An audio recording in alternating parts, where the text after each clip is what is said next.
छात्रों को बैठ जाइए सब। हाँ तो बेटा मैं आपकी हिंदी की अध्यापिका हूँ।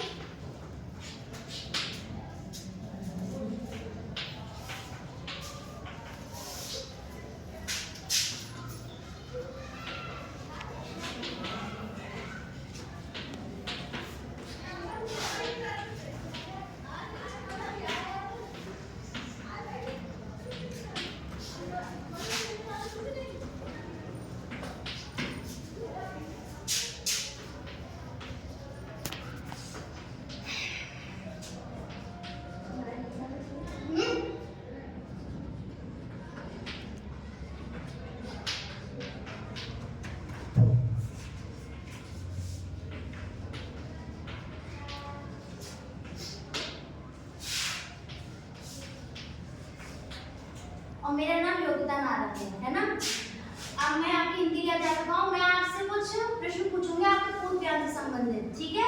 जिसको भी उत्तर आता होगा अपने हाथ ऊपर खड़े कर देना, ठीक है। ये बात बताइए सबसे पहले कि कबीरदास जी ने किस ब्रह्म की उपासना की थी। हाँ बताओ बेटा। निराकार ब्रह्म। बहुत अच्छे। किस ब्रह्म की उपासना की थी? निराकार ब्रह्म की। अच्छा बैठो बेटा, बहुत अच्छे।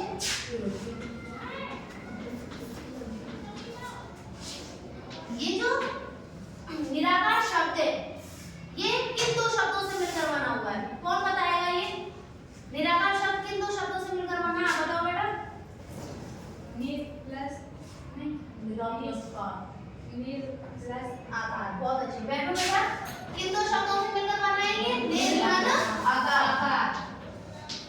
अब मुझे ये बताइए इसमें आकार से पहले कौन सा मूल शब्द जुड़ा हुआ है? सामूहिक उत्तर भी देना। हाँ बताओ बेटा। कौन सा मूल शब्द जुड़ा हुआ है? बहुत अच्छे। बैठो।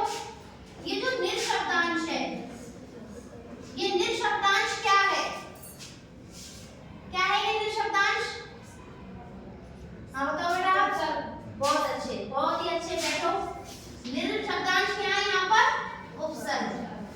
तो उपसर्ग के बारे में आप क्या जानते हैं? कोई भी जानता है बच्चा? नहीं। तो आज हम का प्रकरण जो है हमारा वो है उपसर्ग। आज हम उपसर्ग के बारे में विस्तार पूर्वक अध्ययन करेंगे, ठीक है।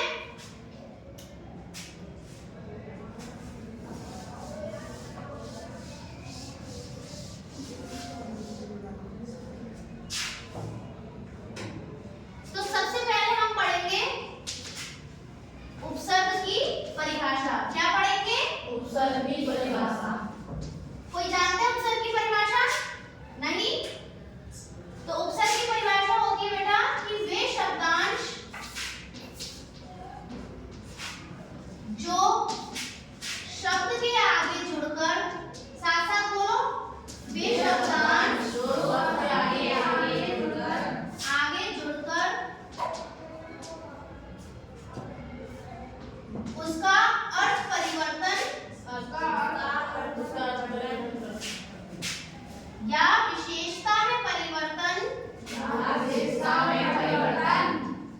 कर देते हैं। इनको उसी से कुछ सिखाओ। निराकार जो शब्द था ना उसमें बताओ जैसे निर आगे लगा हुआ है। उदाहरण के तौर पर बताऊंगी मैं।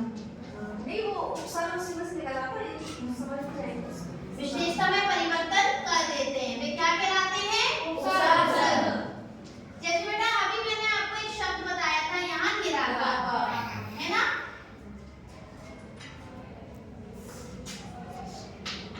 एक शब्द है यहाँ पे निराकार, है ना। यहाँ पे हमने क्या बोला था? आकार क्या है? मूल शब्द, है ना। और निर क्या हो गया हमारा? उपसर्ग। उपसर्ग। समझ में आया?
ठीक है।